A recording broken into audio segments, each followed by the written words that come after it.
wonderful episode of Vintage Game Finder. It's your boys, Deems Mazda07 as always. Welcome, good to have you back. It's been another good week in the books as far as pickups are concerned. This one is based solely on the Nintendo, which is kind of weird. I usually get a mix of stuff, you know, that varies every week, and for some odd reason this week was just, you know, mostly Nintendo stuff. A little mix of retail, but mostly it's just pickups that I found in the wild on my own or with my kids. Okay, usually I try to base the pickup videos I put up weekly on, you know, mainly video games, but I was able to find some miscellaneous Nintendo goodies, and I'll go ahead and get started showing you those right now. And a lot of those mostly are for my kids because they're really into their handhelds, especially the Nintendo DS and the DS Lite and the 3DS. So I'll go ahead and get started with this. This is a complete AC adapter for the Nintendo 3DS, and that's how I picked it up in the box. Brandy new. For some reason, whenever I find these, they're, you know, loose and by themselves, and I just, you know, dig in the crates where everybody has their phone chargers and car chargers or whatever, and they're usually mixed in there, and that's always a good rule of thumb, is to look in there and check for the console stampings, or you know, it could say Sony, or you could have the Nintendo stamp on it as well, and usually that's where I find stuff, but hardly ever do I find it like this with a pretty neat looking and clean box. Alright, moving on. I also managed to pick up a Nintendo DS little tote here, which obviously needs a cleaning. But I thought it was cool because I don't come across officially licensed stuff like this. So this is just another little avenue for, you know, the kids to put their stuff in. You got a hidden compartment in the bottom as well, so they could put their games or manuals or whatever. And again, you know, I get stuff for my kids like this just to keep things together and not have, you know, stuff all over the house or all over the car. Because whoever collects for the DS or whoever has kids that has these kind of handhelds, they know from experience that it's very easy to lose the stylus for them, very easy to lose the games for them as well. So it's good to have, you know, stuff like this around. Alright, next, I was able to find a garage sale where the lady was a school teacher, and she utilized the Wii console in her classroom for extracurricular activities or when she came across learning games, you know, stuff like that. So she had extra stuff going on. She didn't have the actual console or any games on that day, but she did have a series of Wiimotes, which I ended up buying. The total ended up being 6 of them, and they came with these little covers here as well, impact resistant, I'm assuming. And I like the Wii, don't love it, but it's good to have extra controllers, especially if you have kids around, or you have people coming to the house and they want to play something with 4 players, or, you know, something to that effect. So it's always good to have spare Wiimotes or spare controllers in general for a lot of your retro and main consoles. Okay, last but not least, when it comes to the miscellaneous stuff, I came across this, and for the price, I really couldn't pass it up. It's really bad looking, so I'm sorry if you get shocked or scared. But I managed to find another NES Advantage joystick, and by the looks of it, you can definitely tell it's seen better days. But I'm gonna go see if I could open it up, clean it up the way it's supposed to, bring some of the color back also as well.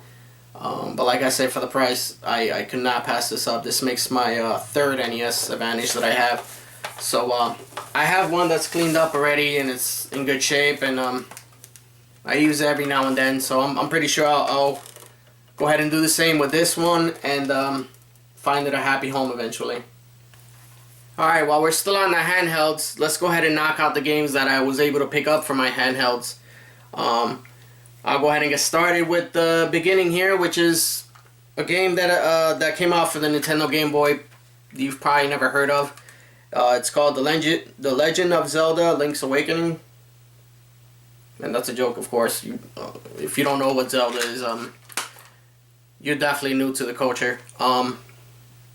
I did not have this game growing up. I'm not insanely big into Zelda or RPGs in general, but I still make an effort to play the game, and if I do like it, it ends up staying in my collection. And as always, if I don't like it, I go ahead and pass it on to somebody that would give it the love and appreciation that it so rightly deserves.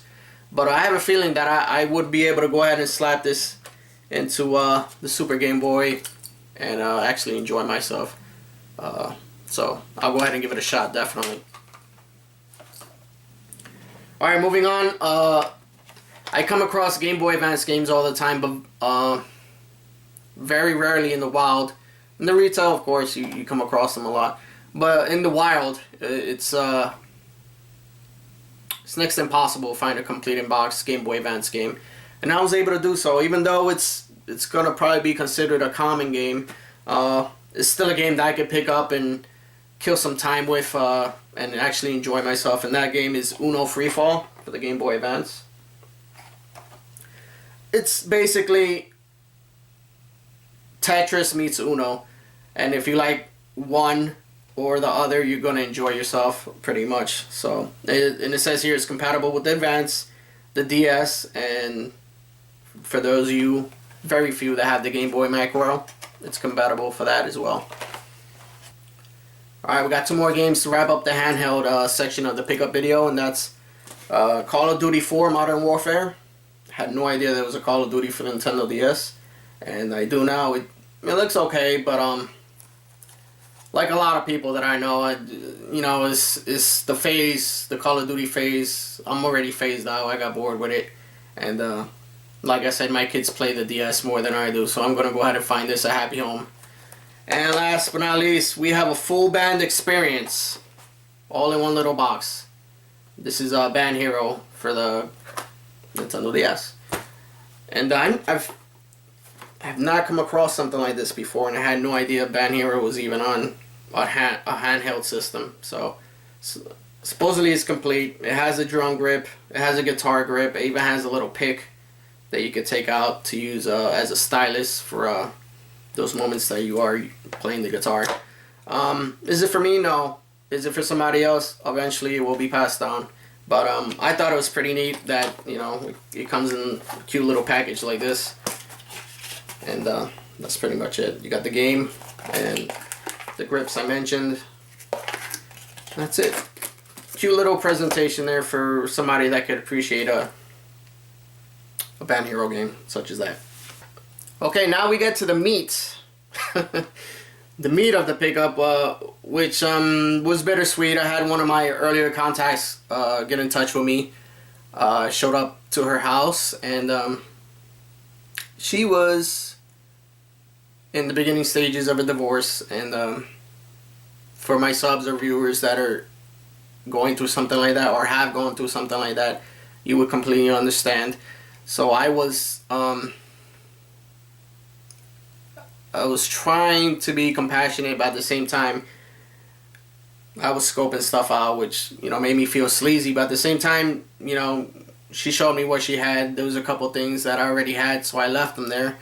I'm just trying to be nice because I believe in karma as far as that goes, the video game karma, of course.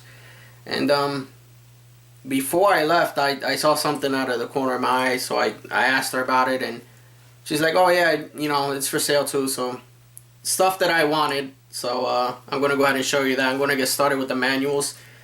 This is all her stuff when she was a kid, which makes it all the more tragic because her water heater, not the water heater, but the AC unit in her garage got damaged, and there was water all over the floor and all that. So a lot of the boxes, a lot of the storage in her garage was pretty jacked up. So I was able to find some stuff there that was salvageable, and I'll go ahead and show you that right now. We'll start with the manuals. She had a manual here but not the game, unfortunately, for Gauntlet.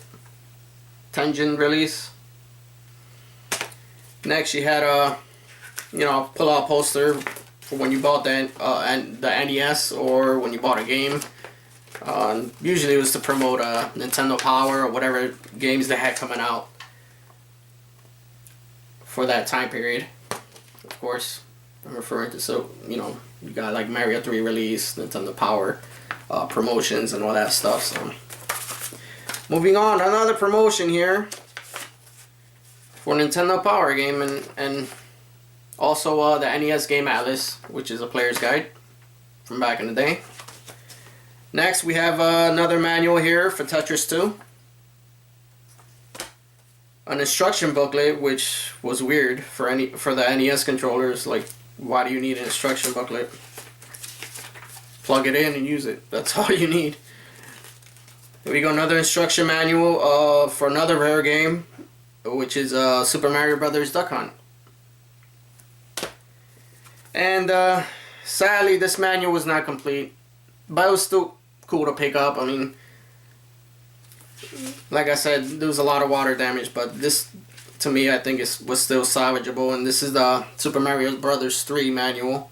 Not complete, of course. It's missing the cover and the first 3 pages, but after that, you still got some color retention there, and the basics on what you need to do to play the game. And another pull-out poster here. This is for let me see, pull-out poster for Kemco/Seika and their product line for that individual year. The games that are on it, if you haven't seen it, it's Desert Commander, Rocket Ranger, Rescue the Embassy Mission, and Shadowgate. I have Rescue the Embassy Mission, and that's a pretty fun game. If you don't have that in your collection, go ahead and check out this image of it and find it, hopefully for a good price. Alright, that game in question that I told you that I found, out of the corner of my eye in a box, thankfully was not damaged and was complete in box NES game in the year 2016. That's not at a retail shop for an exaggerated, inflated price. So I was very happy that I picked it up. Even though this is a double for me, I will take one of the copies and find it a happy home, of course, like always. And the game I'm referring to is a Taito release, Operation Wolf. Now, for those of you that grew up in the 80s, you already know about this game and the arcade cabinet that was so popular during that time period. It was just a fun game. It chewed up your quarters, of course, but it was still a fun game to play. And I'm very happy that I found it complete in box. And the last thing I picked up from her was widely considered an underrated game by a lot of YouTube channels. And one that I was kind of interested and intrigued in picking up eventually. And the one I'm referring to is Deja Vu for the NES.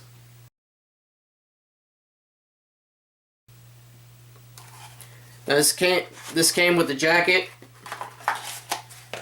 came with the instruction manual, no box unfortunately, the registration card, and a hint book that you could have ordered, I guess from the manufacturer.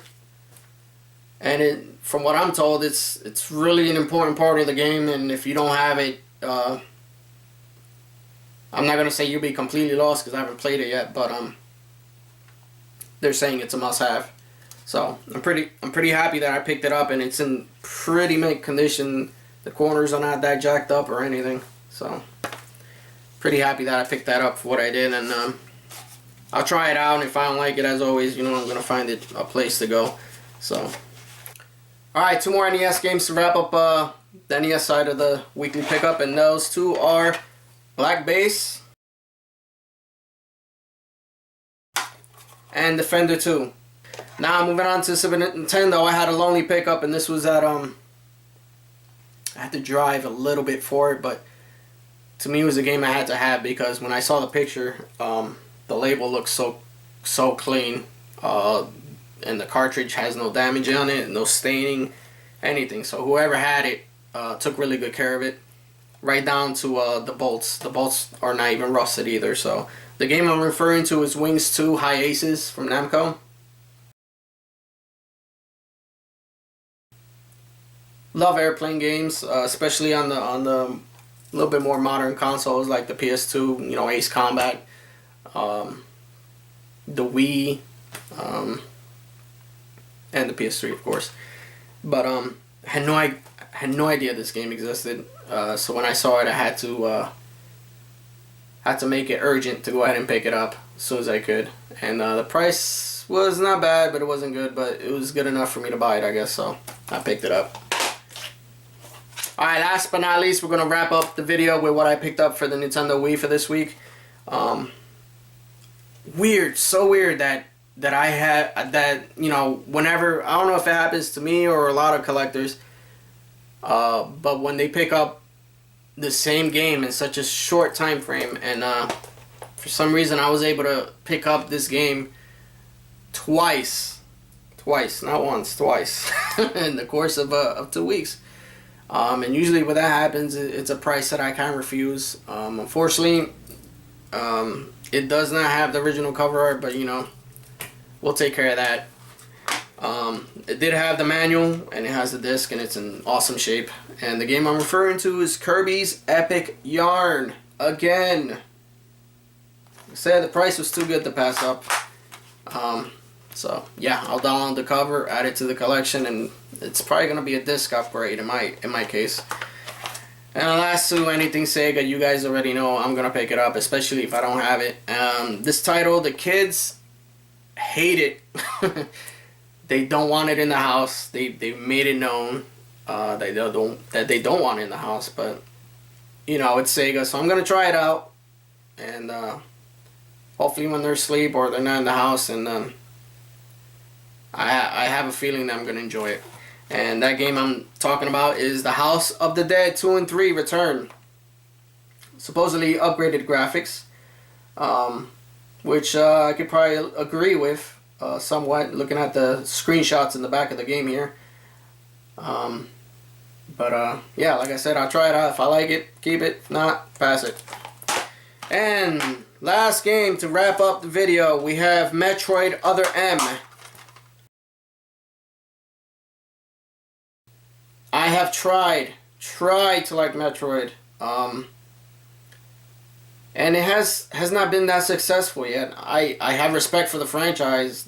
Definitely love the fact that there's a woman protagonist, having daughters and all, that there's a woman protagonist in a game. You have this, you have Lara Croft, but that's a little more edgy, a little bit more mature. So I like the fact that this transitions from 2D to 3D as well. It's not like the other Metroid releases on the Nintendo Wii, so I'm curious and excited to check that out. And we'll see how it goes. Okay, that goes ahead and wraps up the video for this week. I'd like to thank you, as always, for liking, sharing the channel, of course. I really appreciate it. I'm not going to sit here and say that I go above and beyond to produce awesome content, but you know, it's a hobby. I like what I do. I like meeting all the diverse people that are out there, and it's fun. And I think when it stops being fun to me, then that's when I go ahead and make changes. So until then, and until next week, God bless, stay safe, and happy hunting.